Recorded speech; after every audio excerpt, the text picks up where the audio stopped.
Now join palms and repeat after me. I take refuge in the Buddha. I take refuge in the Dharma. I take refuge in the Sangha. Keeping the palms joined.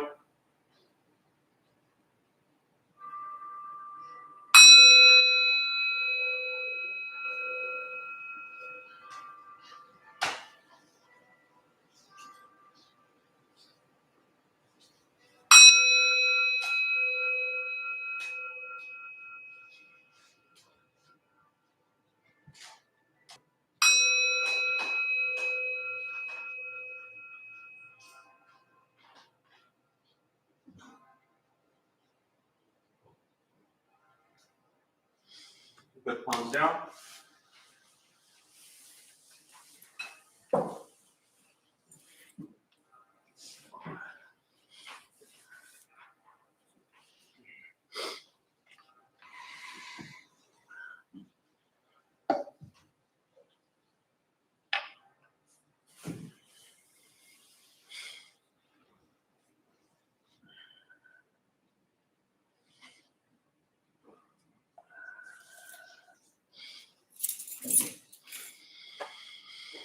All right, good morning, everybody.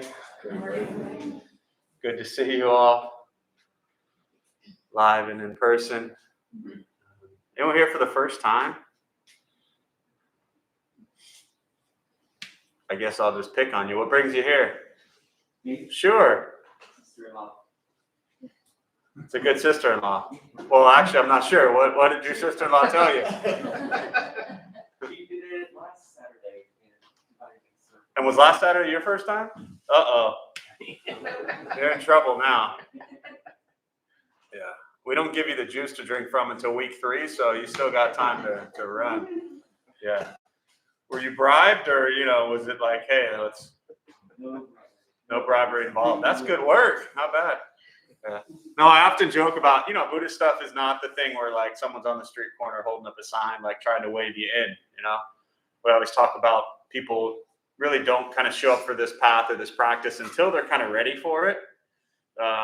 So it's always, for the last 20 years, always fascinating to me to see what happens in people's lives that they finally say, okay, I'm gonna do this stuff. I'm gonna work on this. So was anyone else here for the first time after me messing with them? You want to share why? I became a Buddhist last year, virtually, via the temple on Park Boulevard. Oh, yeah. And so my colleague who had recommended that told me about the Dharma Bum and said I should check it out. Nice.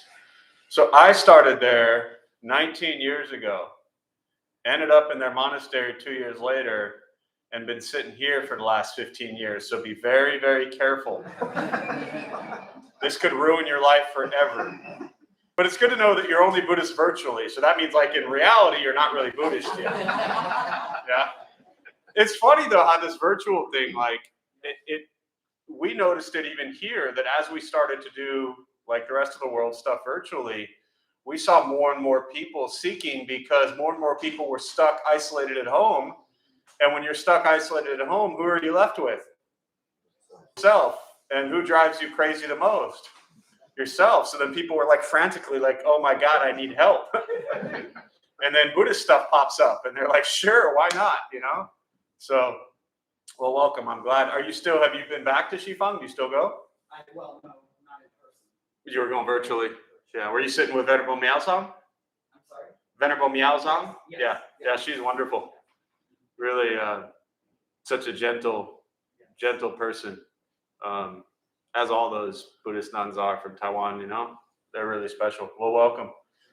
And your first time as well? Yes, you bribed me with a chai latte. There you go. I knew someone here had to be bribed, So thank you for keeping it going. I appreciate it. Yeah, it's like I said, it's just interesting always to me, kind of what starts people, on their journey. And for me, it was 2003. And a friend of mine said, Jeff, you always talk about being Buddhist, and you read some Buddhist things. You always say you're Buddhist, but you've never been to a Buddhist temple, and you're miserable. do you want to go check it out with me? And she went there as part of a graduate, her teaching credential at San Diego State, part of her graduate program, and they had to go observe a different religious practice. And so she dragged me along, and like I said, the rest is history. So, well, good to see all of you here. It's a fun exploration into the madness of your own mind. So I wish you all tremendous luck with that. We'll go ahead and we'll start with the meditation practice. And to all of our millions of YouTube followers, good morning. Nice to see you all. But yeah, it has been one of the silver linings is to see just kind of the virtual community grow and build. And, the virtual sanghas have been really important and lifesavers for many people, especially during a time where for so many of us, that's really all there was. So it's nice to see that happen and then also come together in person as well. So, all right. So before we sit, a couple things I'll tell you before we begin. Nothing's going to happen to you. You're not going to float away. You won't have any mystical, magical experiences. The mind that races all day long is not going to shut off. Don't judge your practice when you don't ask yourself, is it working or not working? Are you doing it right or wrong? We're just going to sit. We're going to breathe. You'll hear sounds inside, sounds outside. This is life. Life is filled with chaos. And this practice is learning to get quiet and still within all the chaos. Posture, you just want to be comfortable.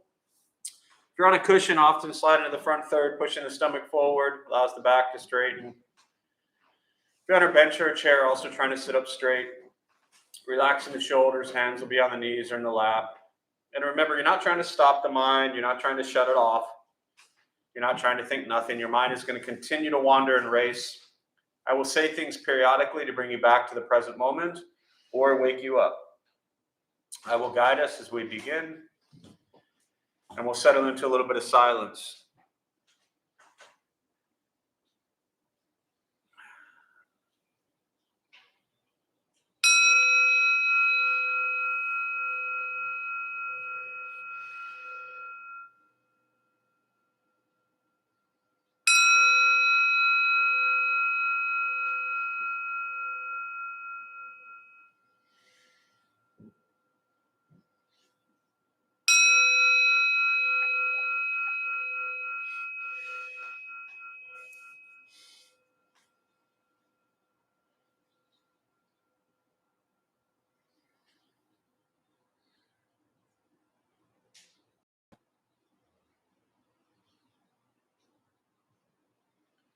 And starting with the eyes closed, if comfortable, or slightly open.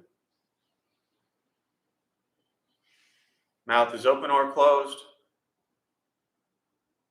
We'll start with taking 3 deep breaths, slowly.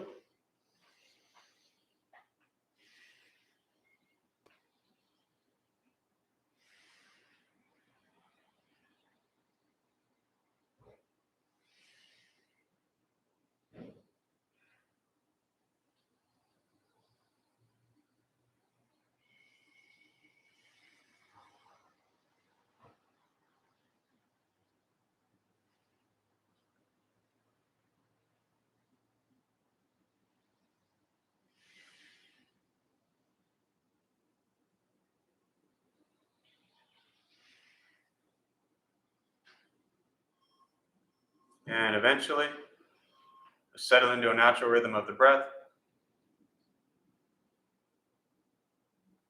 Start with gently guiding the attention, focus to the stomach or chest.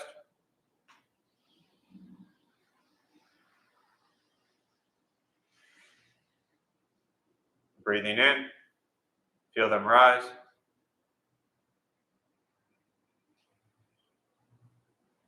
Breathing out, they fall.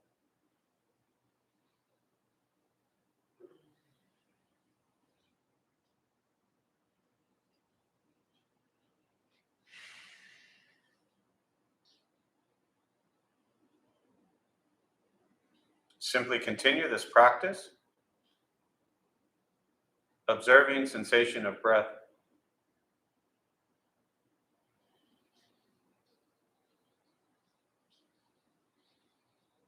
Expecting nothing but to sit and breathe.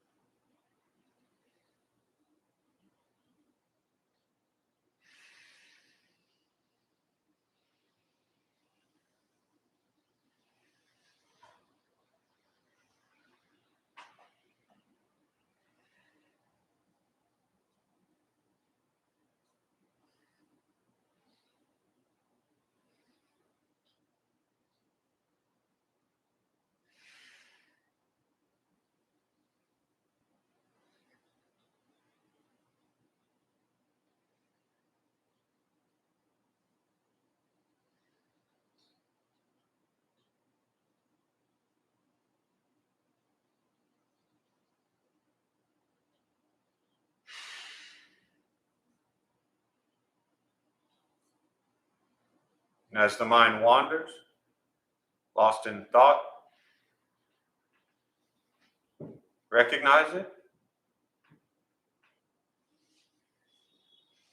release that thought, return attention, focus to your breath.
Letting go of expectations,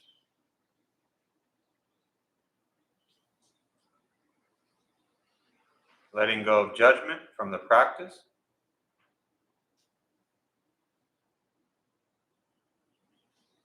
just sitting, breathing.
Breathing in. Follow breath in.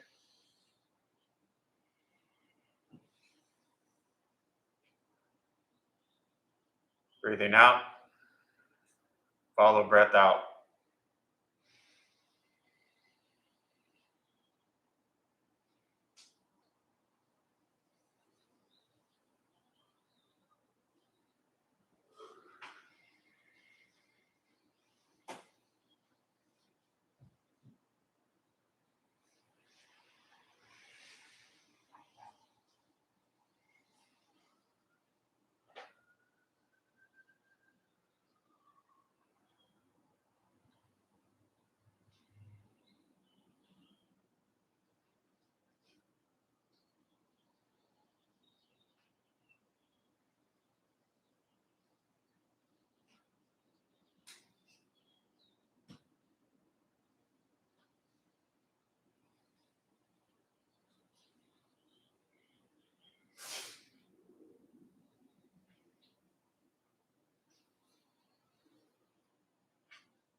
Keeping the mind alert,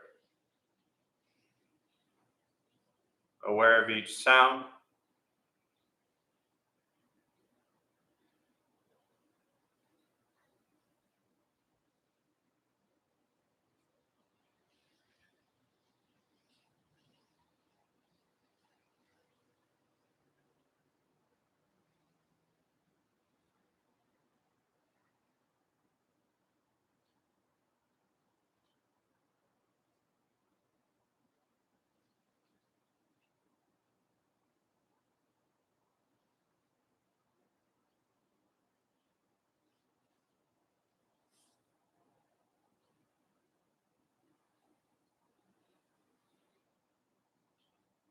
Each thought,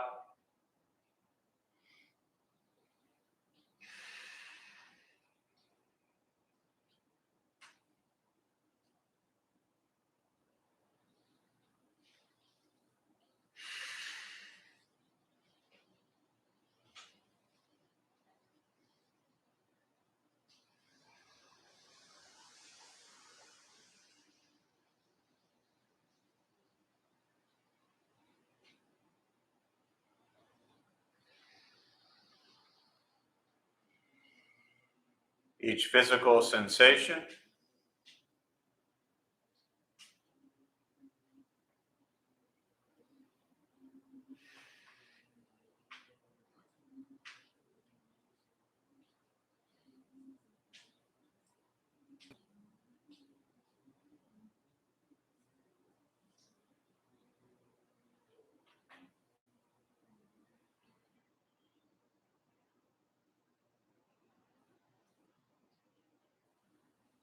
yet concerned with nothing but sitting, breathing.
And with the body still, rested,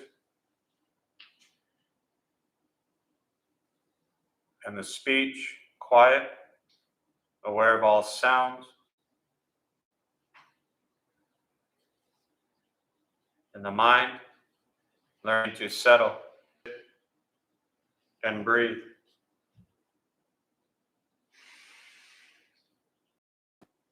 Knowing with each breath, there's nothing else to do.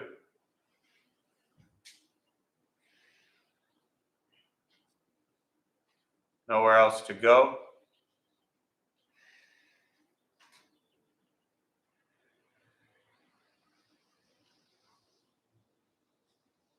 No one else to be.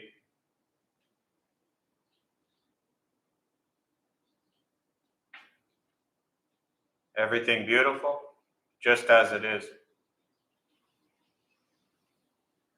Sitting, breathing. And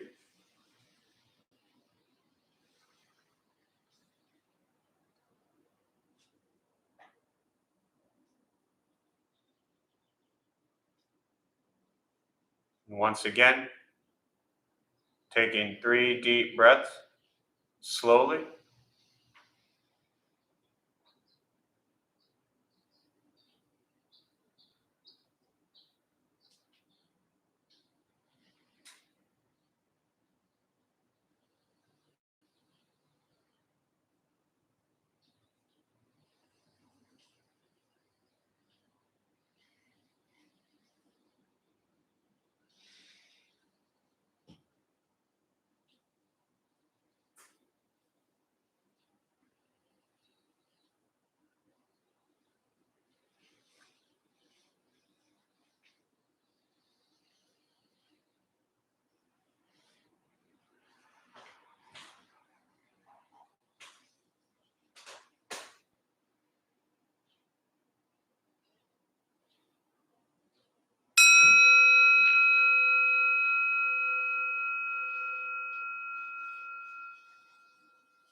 As you slowly open the eyes,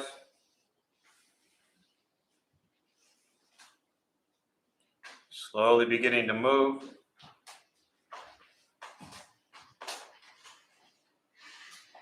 The most important with the practice of meditation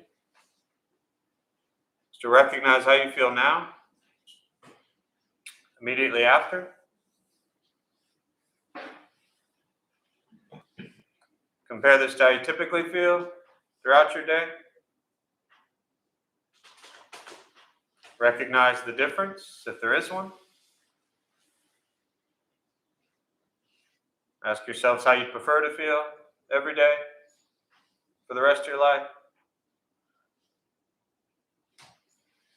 Realize however you feel now, if it's quiet, calm, and still,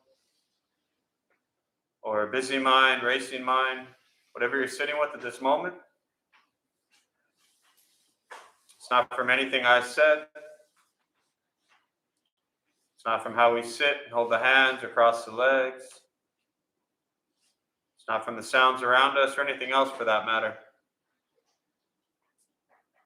It has everything to do with your own mind and your own mind's reaction to an external condition. This is what the Buddha called pratitya samuppada, means dependent origination. This is the basis of the Buddha's awakening. The word Buddha simply means awaken. He was a human being, no different than any one of us, who began to understand why he suffered, why he got angry, sad, depressed, stressed, anxious. He began to understand the causal relationship of all phenomena. And what that means, very simply, for all of us, regardless of where you come from or what you believe in and where you think you're going, your whole life is filled with things that happen. You react. More stuff happens. More reactions. That's what we get. This practice is learning what it's like to respond to something quietly, peacefully, still. What's happening throughout your day. And so all we're working on is closing the gap to where the way you feel now is closer to how you feel always. Just as driven, motivated, productive, successful, whatever that means to you in your respective lives. But disturbed by no one. Imagine going a day without being disturbed by someone. Imagine going an hour without being disturbed by someone. The day is young, you'll have all day long for people to disturb you. This practice is not an escape, as often people think it is, especially those who might be new.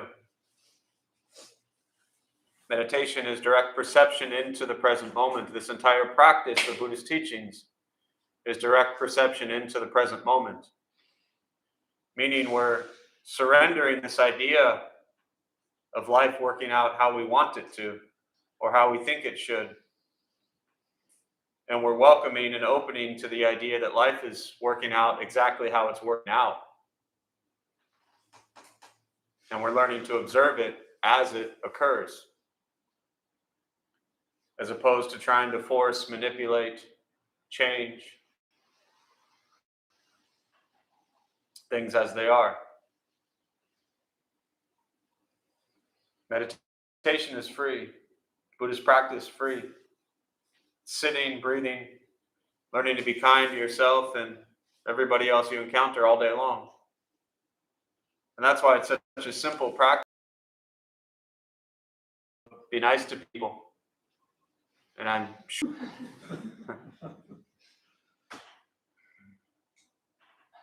Once we stop trying to change, fix, control, manipulate everyone around us, and we work on changing our mind and our reaction to the world around us, life gets simpler. Now, the reality is, embracing things as they are doesn't mean you become just a doormat or a fly in the wall, so to speak. You engage in the world. And engaging in the world is what we all do every single day. So, throughout our days, we observe tremendous pain, suffering, death, loss, sorrow. We also observe joy, happiness, pleasure, comfort. And so the practice is to bring these teachings of loving kindness, compassion, joy, and equanimity into the world that we're engaging in. And when we see things that we dislike, or we see things that are harmful to others, that are harmful to ourselves, this is where we practice. Seeing the world as it is doesn't mean that you just stop trying to make change in your life or the life of those around you. It's about waking up to what you can control. And the only thing you can control, and this is the scary part because this is hard enough as it is, the only thing you can control is your thoughts, your words, and your actions. And yet very often our thoughts and our words and our actions are the things that actually create so much stress and drama and trouble in our lives.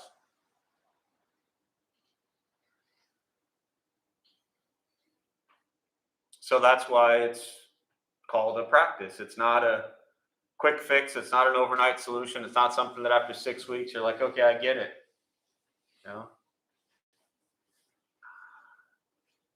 It's something that you work on. And really the only thing I want to touch on briefly, and then I'll just open up to questions, is for me, the teaching on right effort and right diligence.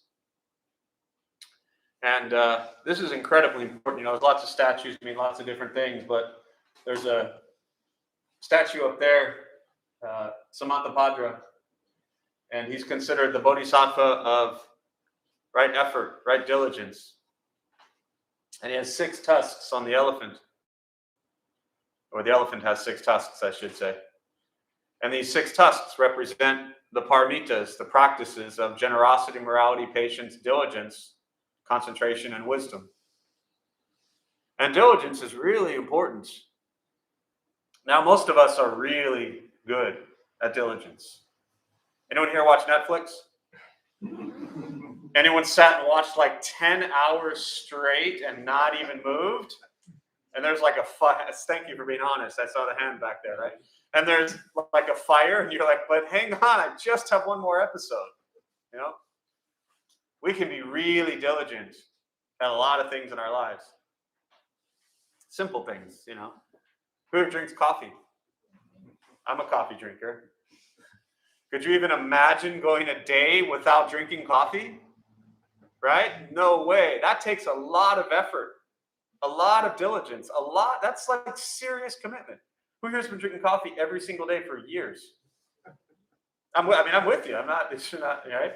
That's a lot of diligence. That's something to be proud of. Right? That type of diligence, and you can apply that to any other simple habit. Who here brushes their teeth? Right? Hopefully all of you. I work with college kids a lot, and you never know there, you know. Actually, I said, I was doing my toothbrush example, and I said, you all know where your toothbrush is. It's the same thing every day. You brush your teeth. You got, your whole little routine. And I often start with the question of, do you all know where your toothbrush is right now? And this one college kid pulled it out of his backpack. He was like, it's right here. But there are things that we are so diligent with. Simple things. And yet, when it comes to practice of taking care of your mental, emotional health, and well-being, we tend to get super, super lazy. Brush your teeth, comb our hair. Some of us don't have to worry about that so much, right? We do all these things so diligently every day. The coffee, the brushing the teeth, all these things. And then, okay, how's our mental state? How's our emotional state? And often we're like, I ain't got time for that. I'm too busy brushing my teeth, drinking my coffee, and watching Netflix for 10 hours. I have no time to take care of myself. So diligence isn't just being active and doing things that are potentially not beneficial for us, right? It's being diligent in doing things that are really going to benefit self and others. And so for me, this practice of meditation, starting there, the practice of exploring what did the Buddha teach, being diligent with these things is critical.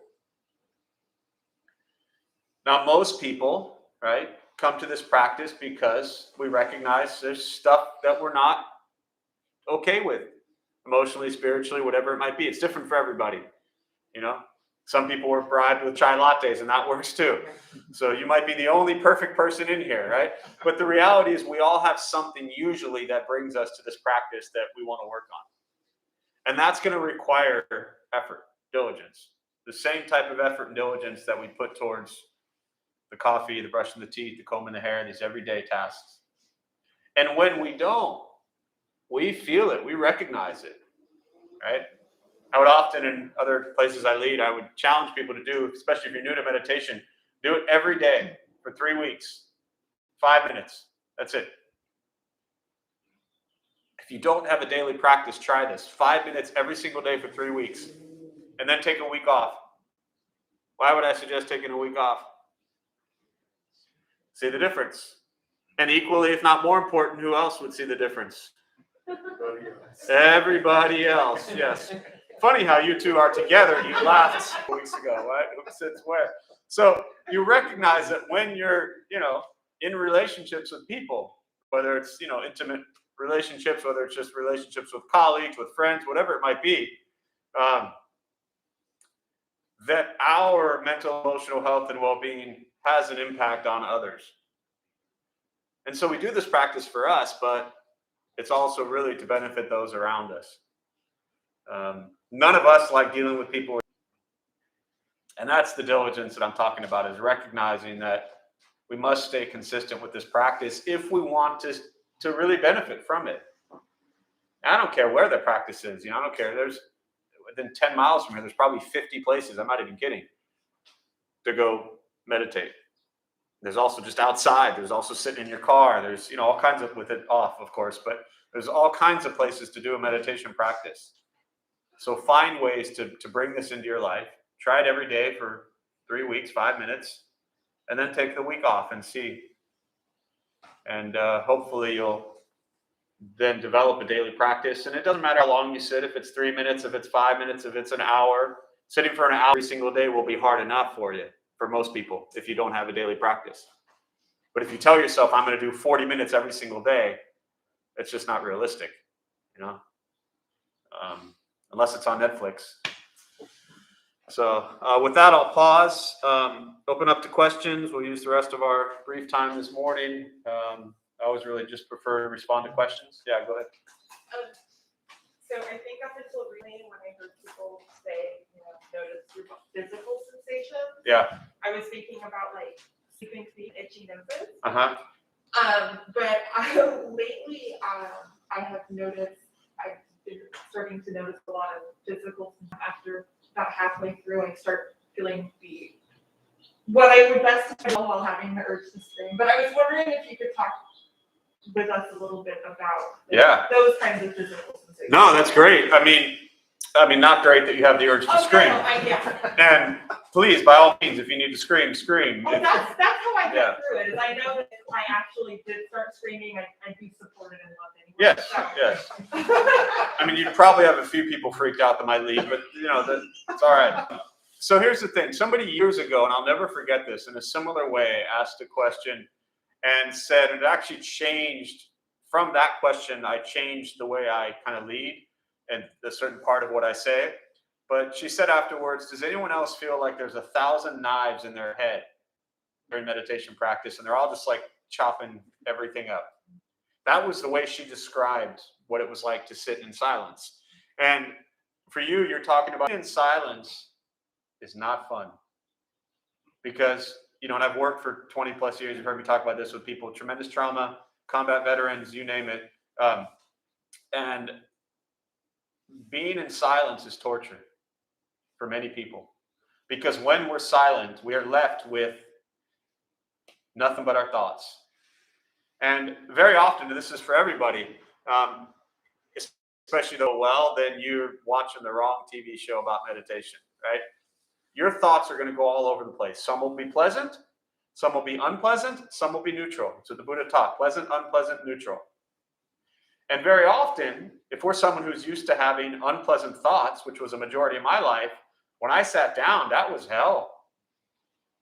Because then there was no one to scream at. There was no one to get out that anger or aggression at. It was just chopping up inside my head. And I'm not really saying anything different from what you just said.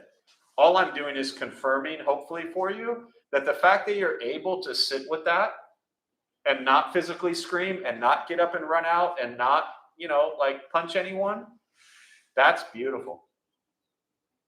That is wonderful progress. And yes, emotionally, when we carry stuff, it does often manifest into physical pain. It's just that they actually slow down long enough to pay attention to what's going on. And they're like, oh, I got neck pain. I should probably get this looked at. One of the things that was confusing for me is that often my thoughts are very neutral. Yeah. When it happens, but I still start to feel like my body is letting all of this emotional stuff come up. Yeah. So it was really, at first I was very confused by it. Yeah. But luckily I, got this guy to talk to about it. Yes. And I think very often we're like a car that's going 100 miles an hour. Yeah. And when we slam on the brakes, it's going to be a jarring effect. And so trying to sit and slow the mind down and settle the thoughts into present moment can be very difficult. And as you know, also incredibly beneficial and educational for ourselves to get to know, hey, if you're stressed and anxious and miserable and sad and depressed all day long, no one else is causing that. As much as we'd love to blame everybody else for our stress and our anger and our sadness and anxiety and depression, all the blame that you're throwing on other people for all your stuff doesn't fix anything. It's looking inside and saying, what is my reaction now? Like, okay, yes, maybe you've gone through tremendous trauma, tremendous pain, tremendous challenges, tremendous difficulty in your life, as have most people, some more extreme than others. But now what? And that's the practice. Yeah, thanks. Other thoughts, questions? Yeah. Shiva, go ahead. Oh, in the back, Shiva. Sorry, and then we'll go there. Yeah. So, on the flip side of that is the sense sometimes that, what one might be looking for example, you mentioned in intimate relationships, is that sense of excitement and this whirlwind of emotions that will sweep you up, and anything less than that feels boring or life isn't to its full potential or whatever that might be. So how do you reconcile those things with where we're trying to go? Are you talking about those thoughts arising during meditation? No. Or just in general? In general. In general. So ultimately, if I'm understanding correctly, the practice is to recognize that throughout our day, we're going to have a huge range of thoughts and emotions. Whether it's, the heavy, traumatic, painful stuff, whether it's the longing, the desire, and the craving, and those things right there is what the Buddha said why we suffer. It is because of the craving and desire. So either, I don't know if I'd call these ends of the spectrum, but anywhere along the spectrum that our mind wanders to throughout the day, I think the most beneficial way to look at this is to recognize wherever the mind wanders to, it's not present. So it's not about having the mind wander to a better or worse destination or a better or worse thought. It's recognizing, what is my life right now? And can I be grateful and appreciate what my life is right now? And that doesn't mean that one, and I'm not saying that this is what you're saying, but just in general, it doesn't mean that one shouldn't have goals or aspirations or ideas. We all have plans for what we'd like our life to be like. And I'm not suggesting that there's anything wrong with that. What I'm suggesting is that it is that attachment to that story about the future that is actually causing our pain and suffering in the present moment. Because no matter how wonderful you want things to be, nothing can be in the future until we take care of right now. And we can't control what things will be in the future. We can only work on controlling our reaction to present moment. There's a distinction between reaction. You talk about controlling words and thoughts and actions, which seem like things we can control more so than feelings.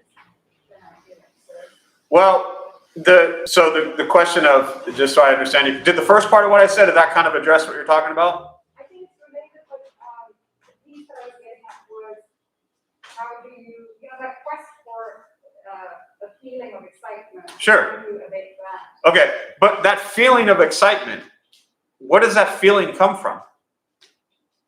You just said thoughts, words, actions.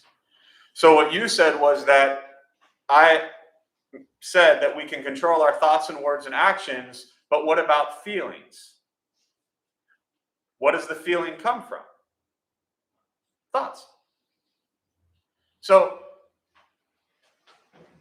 we can control our feelings and emotions. I'm not saying we're any good at it, but I think it's important to recognize that this entire practice, the premise of it is to be able to gain control of our emotions, not just stopping ourselves from punching people, but stopping ourselves from these emotions that are also causing pain without even realizing it. Because if you have this emotion or this longing for something or some way of life and it's not there, you're going to feel pain because you're going to feel that you're missing something. What you're actually missing is now. So, not easy to do, but that's the practice. Control the emotions. And often, and this isn't like, if you were trying to attract people to Buddhism, you definitely wouldn't present it this way, but this is how I present it, right? And some of you've heard me give this metaphor, but you go to like Disneyland, you go to Magic Mountain, and you got lots of roller coaster rides. And roller coaster rides are filled with what? Did you say terror? Yes, not where I was going, but yes, terror. Good answer to whoever said that. Was that our newbie, our new friend? Good answer. Make that a double chai latte for him. So, lots of highs and lots of lows. And that's what our life is used to. That's what we have created. It's this constant craving and seeking, this big rush, and then this crash, right? Miserable Monday through, and this is a very generalization, but unfortunately, the category that so many people have fallen into is this culture and society and way where let's make ourselves miserable 40 hours a week, Monday through Friday, just so we can have a Friday night to blow off steam, to wake up Saturday and feel like crap, to then go crazy on Saturday again, to then roll through Sunday, to then get out of bed on Monday and spend another 40 hours doing what you hate. Lots of highs, lots of lows. Lots of unhealthiness there. For me, the metaphor is the kiddie ride at Disneyland. Not real high, not real low, but nobody gets hurt. At least not to my knowledge. I mean, I'm sure someone's been hurt on that, but so you're doing the same thing. It's the emotions that are craving way too much that's causing you pain and suffering right now. And then what happens is then you're living every day in pain and suffering because you feel like you're missing out on something. Yeah, for sure. Yeah, I want to get back to what we talked about before, the question before that. Yeah. For me, I started meditating about 10 years ago, and what happened for me after a year of meditation, that all of a sudden my deeper feelings that I had been suppressing came up. Just childhood trauma, basically. And because I've been so good at controlling my environment and distracting myself and being lost in thought, that once I was sitting quiet and got through all the craziness, the deeper stuff started showing up. And I've used the meditation also to be sitting through that, but feeling it. I mean, it's not like I'm suppressing my feelings, it's like they're really coming up. They now have a space, a safe space to come out, and me, I know that I can handle it now because I've used kind of the meditation also for that, as a center in that. Mm-hmm. Yeah, beautiful. You should write that down. It's such good insight, for all of us, especially for those who might be newer to this practice or have not experienced that yes, when we sit, it can, and if you are patient and allow it to be, to use your words, a safe space, a safe time, a safe way to allow all those emotions that we've suppressed to arise and be with them. And which you in essence said, but just to point out in maybe another way, or for anyone that didn't hear all that on YouTube, is then when those emotions, I mean, you think about childhood trauma and childhood experiences, when we get triggered as a child, we don't sit with it, we act out on it. And part of what this practice can teach us is that we can have these emotions arise,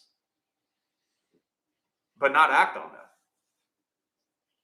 And we're triggered very often all day long from childhood experiences or more recent experiences. And that trigger and that emotion that arises doesn't have to be the thing that causes us to do something else that causes more pain or harm for ourselves and others. So Thanks for sharing. Anything else? Yeah. Sort of related to what I just heard. I had a recent death in the family, someone I haven't spoken to for 35 years, and had a feeling during the conversation, but it also brought up childhood abandonment issues for me. And in my practice, I realized that I was still abandoning myself by keeping people away. And it gave me an opportunity to contact people who I had abandoned. Like that to me was a real call to not look to be loved, but where am I withholding it? And those conversations were beautiful. Yeah. Just beautiful. And what I found in the conversation, everyone I spoke to has either been abandoned by someone or has abandoned someone. And that anger that I was feeling towards my brother who had died seemed to dissipate. 35 years it took to dissipate. Wow. But it really was never about him, and that's what I'm realizing. It's like, go deeper. And I think that's when I learned the meditation, go deeper, let it come up, and scream, I think. Yeah. You've all been warned now. Yeah, if screaming starts during meditation, just assume it's me. Yeah. Yeah, and I appreciate you sharing that, and I'm sorry for your loss, and beautiful awakenings and realizations from these experiences that we go through. And I often say that we're just you sit in groups like this, a meditation, or anywhere you go, a room full of what we call adults, and in many ways we're just big kids that are still screaming. And it's not until years later that we begin to kind of process all of that. And that's a really painful yet also can be liberating experience. And that's where the Buddha taught, and I'll kind of close on this thought. That's where he talked about the Sangha, the community of people that come together to practice, again, wherever that may be. And having that safe space and being around people that are exploring these types of things is really important, because very often for many of us, the home environment or work environment, wherever you're at, is not necessarily focusing on this stuff. And so that's where that diligence, that effort, and finding that safe space, that safe community brings these things out. And then, I said last week that I learn more from everybody who shows up here. So it allows us to really learn and explore and share everything together. So I appreciate it. Anything else before we close?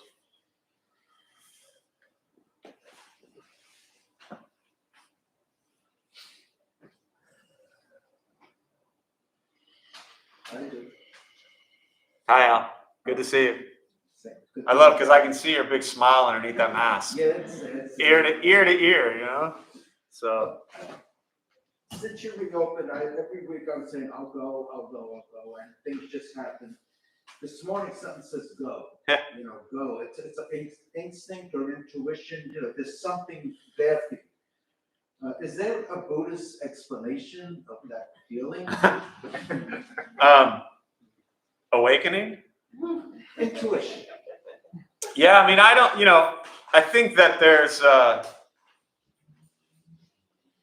don't know that I would say there's one Buddhist explanation for that necessarily, but, and the first word I said was awakening, is I think that our life is filled with opportunities to awaken to what is probably best for us and those around us.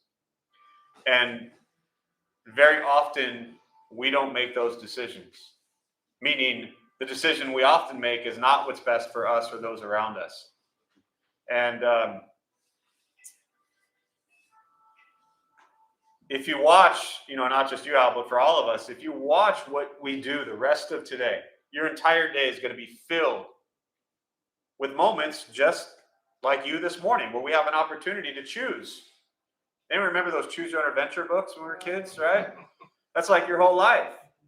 But in the book, you can you're like, oh, that was a bad choice. I got to go back to page 17 and choose a different path. But in life, we can't always go back to the prior page and choose a different path. We are stuck with dealing with the karma, the conditions that we create from the choice we made on whatever page we're on currently. So watch today as experiences outside arise and you have a choice to make. And ask yourself, is this choice something that's best for me and those around me? Or is it something that's going to bring more pain to me and those around me? And it can be little things, you know, simple little things. Should I brush my teeth or not brush my teeth? You know, should I eat 2.5 pizzas or should I have an apple? You know, I mean, there are things all day long, little choices that we make that are healthy or unhealthy. And so that's where, to me, making the choice to, you know, to show up, to me, it's a healthy choice. So, thanks. I just wanted to give a shout out to Michelle, who's joining us from Netherlands right now. And it's almost 9 o'clock in the evening. So good night to you, Michelle. Thanks for being here. All right, so we'll join palms as we close. May the benefit of this practice be shared with all beings in all directions. May all be at peace and free from suffering. May any merit gained from this practice be transferred to the nearly 6 million lives that have been lost during this pandemic and their family and friends who continue to suffer to this day. And to all of those in Ukraine and surrounding areas who suffer at this time as well. May they all be at peace. May we all be at peace and free from suffering.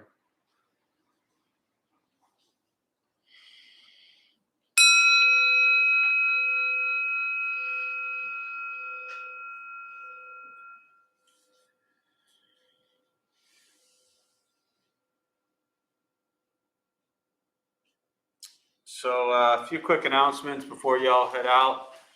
Thanks for being here. My name is Jeff. I'm a Dharma bum.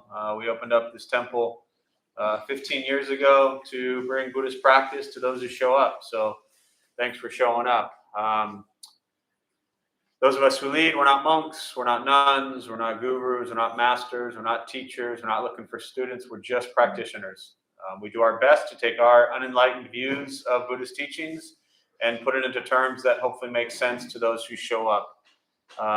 Just about every night we have different classes going on, different Buddhist traditions. And as Al mentioned, we were shut down for 16 months straight. We opened for 6 and then shut down again for 2 and just opened up about 3 weeks ago now. So we're hoping that we can just continue to stay open. But it's just, again, great to be back and see all these people, and just nice to be here and sit with you all. So schedule, it's all up on the website, but Monday through Friday, we just sit at 8 and 8:30. So if you want to start your day with a little bit of silence, it's not a class. It's just show up Monday through Friday, 8 or 8:30. There's 2 silent sits for about 25 minutes each. Other than that, just about every night we have classes going on. Day of Silence has not started yet, but we're looking at hopefully next month that will start again. We'll probably limit that as well. All the classes you can show up to, except for this one, we do still want an RSVP so we can still kind of not have 80 people packed in on top of each other here. And also Tuesday night recovery Sangha requires an RSVP because that's downstairs. It's a smaller space. So we appreciate you wearing masks and still doing what we can to keep the people who come here feel safe and feel comfortable. That's incredibly important to us. So we appreciate you doing that. And other than that, Buddha For You also reopened again. That also sucked being closed for 18 months. But so that's open downstairs. If you need anything, Maggie's down there, can help you out. But just great to see everybody. Please be safe. Good luck with those decisions the rest of the day. And we'll see you soon.